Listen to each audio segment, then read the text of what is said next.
Well, I'll tell you what, these are the stories I don't want to see in the NFL. Speaking of the NFL draft, for some reason, every single year the NFL draft is about to come on and these youngsters get in position to change their life. Here come the media trying to ruin their life. So if you don't know college football, let me break it down to you. Desmond Bain, he was a defensive end for the University of Miami, Florida. I said Desmond Bain. That's the Yes, you basketball did. player. Yeah. Yes, it is. Well, we switched. We was going basketball, football, Yeah. Well, don't worry. golf, game for all season, baby. Game for all season. I'm going to go ahead and restart that. Reuben Bain Jr. was the defensive end for the Miami Hurricanes, the U, as these young people call it.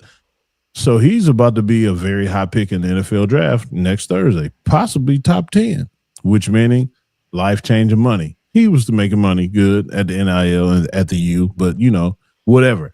NFL money and worldwide stardom. Everybody's going to know who he is outside of the country because, you know, NFL is global now, overseas games, Brazil, Europe, all that stuff. So whatever.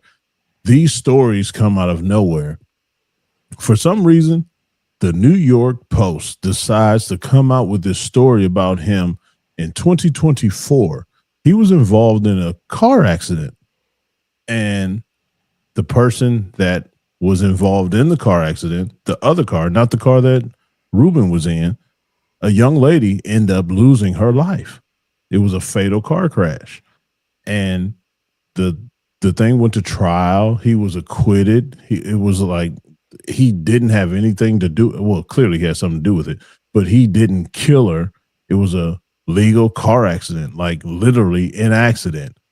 And now for some reason, the media wants to dig that story up a week before his life is going to change and somehow throw a monkey wrench in the game and make him fall in the draft.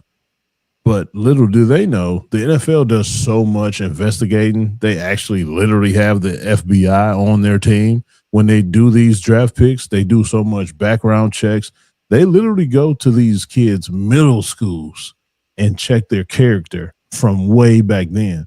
So they clearly knew about this accident. So my point and my question to you guys is, why do people feel like they have to bring this stuff up in order to bring these kids down right before a life-changing positive moment like that? And this is the worst that you can get, bringing up the death of this young lady. And now the family of that young lady has to relive this whole situation just because the media wants to bring this up and hopefully bring him down in the draft. I don't understand it. Hopefully you guys can try to help me understand it. But I'm going to tell you, before you say anything, it's going to be hard to turn me over from where I am right now. But go ahead, shoot your shot. Yeah, I'm not going to try to convince you or change your mind any. I'm just going to say this. So, you know, the media bringing up this story is making the family relive that situation. I don't know. It depends on, I'm pretty sure that people in that family are sports fans. And just the fact that he's going to get drafted and he's going to get all this glory and recognition, and it's getting to see him go on and live his life and not able to see their loved one life is going to trigger something in them regardless. So I don't think the media is doing anything as far as doing anything to malicious against the family.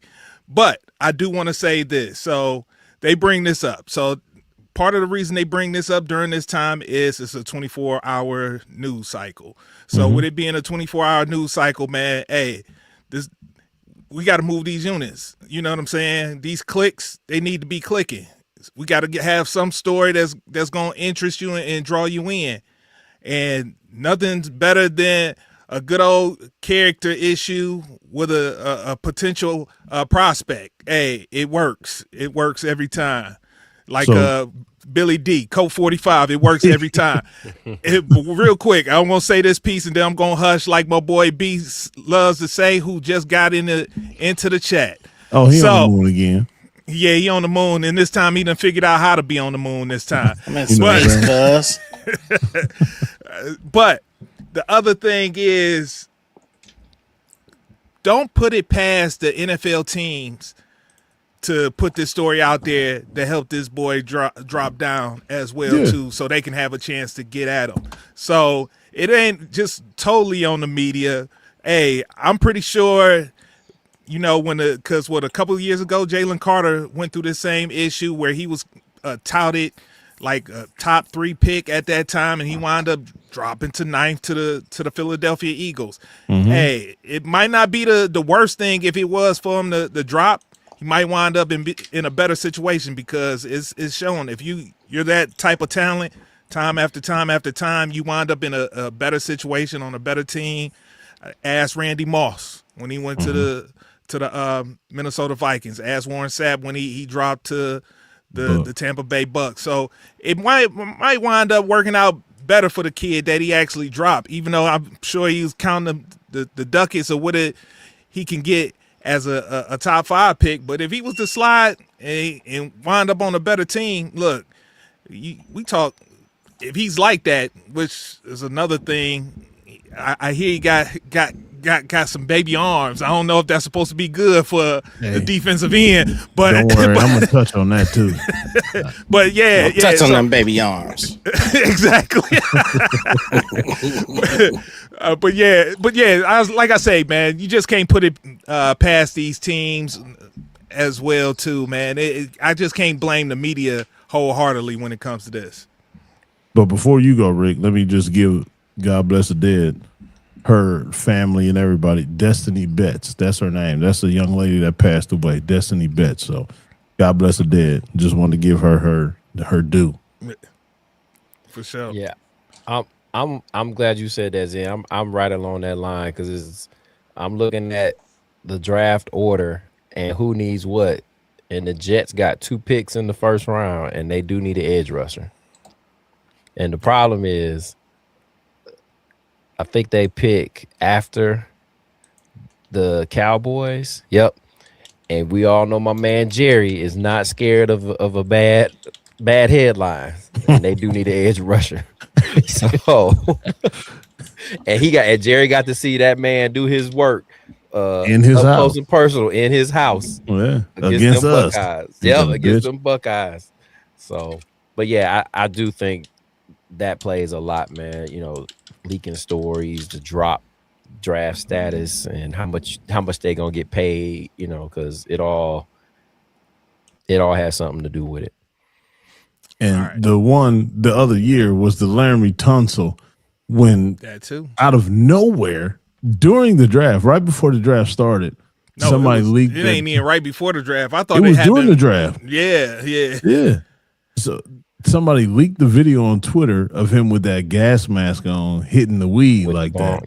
Yeah, man. That's the lowest of the low. I don't appreciate that at all. I just want to throw that out there. That's what made me want to bring this subject up, because I understand you got to do what you got to do. It's a cutthroat league. It's a cutthroat society. You want somebody to not pick him so you can pick him. But come on, man. What are we doing here? Yeah, for sure. I wonder, does it give them the, well, no, because it's a draft and there's kind of the pay scale is already kind of, it's already what set. you get your first so you're year. Not saving no money or nothing like that. Yeah. So the only way you can save money is hoping to get them at a later spot in the draft. Later pick, yeah. Yeah, for sure. But yeah, let's talk about these baby arms. Look, would that be a concern to you? Because I heard like that's a big red flag when it comes to defensive ends, especially on the NFL level. Yeah. So who got baby arms? Him? Right. Who is that? Bain. But what I always go to, Rick, and you know what I'm about to say. What does the film say? Baby arms, whatever. You saying baby arms was out there when he was playing against them Buckeyes, wreaking havoc. Every single time something like that comes out, just like the same thing with Tate in his 40 speed. But you have the tape, though. What does that tape say? Have you seen Tate get caught from behind when he is broken away from the defense, running those crisp routes at full speed? That 4.52 didn't matter then.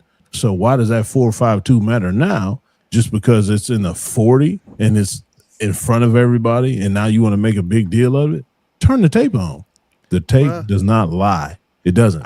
So those baby arms, I'm not worried about it because he literally put those numbers up that he put up that's putting him in the top 10 possibilities of this draft. So that's just another way for somebody to knock him down off of that top 10 pedestal. I don't like it. It's hate. And I don't see anything wrong with him or his T-Rex arms. I don't know. When they say a quarterback got small hands, it typically is something that you shouldn't ignore.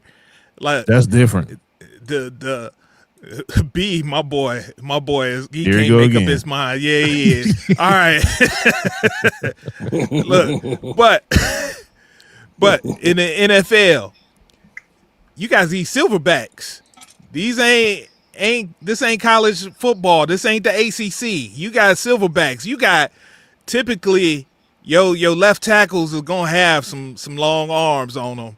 You know, that's why it was a big thing when Will Campbell came out and they was talking about his arm size. And then when it's like, see how it came to show itself in the Super Bowl against the Seahawks.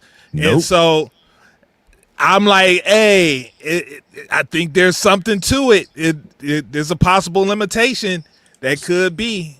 So Zen, I'm so glad you brought that up. You didn't know you was walking into it, but this conversation just took place 2 days ago. Y'all heard of Joe Thomas, Hall of Famer 2B from the Cleveland Browns.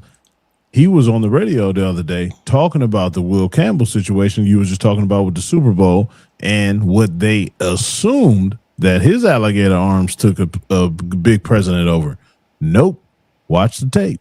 His footwork was absolutely horrible, which left him in horrible positions to even try to make these blocks that he couldn't make, which led everybody to take the easy way out to say that his arms were short, and that's what made him play the way he did. But Joe Thomas broke that film down all the way down to a T. His footwork was absolutely horrible. He didn't even kick step. He was just shuffling as if like the mirror drill or basketball defense, which is not good for offensive tackle against these rush ends that play in the NFL. So that's what he broke down. So I would believe Joe Thomas over any one of these media guys just to jump on the little arm train. But as far as Reuben Bain with the little arms, I don't care what these tackles do. If you can get their arms off of you, no matter how short your arms are, and you still have the explosiveness and the bend that he still has and the power, it doesn't matter. I don't give a damn. Once again, the tape speaks for itself. I was gonna say, E, like, would you say he has elite get off? Yeah, that's what I'm saying. The explosiveness. Would you say he plays with elite. Low pad level? He's low pad level. Absolutely. He has good hand. And he has the ability to turn his speed into power within the snap of a finger. That alone right there is elite. That will set you off and get you in the place where you need to go to make that play that he's been making his whole career. So that's another thing. I'm not falling for that. Who also had a lot of those same qualities? Who that? Dwight Freeney. Well, there we go. And we all know what happened to Dwight. You got to elaborate, man. I don't know what happened to him. Yeah, he's a Hall of Famer. That's what happened. With short arms. He had them dinosaur arms. That was a knock on him, saying short arms. And he had elite get off, elite footwork, speed to power, bend, agility, everything. That's how the ladies used to describe me, man. Elite get off, bend, agility, Hall of Famer. Unbelievable. with a short arm. No. No short arm, man. Pause. That's not what she said.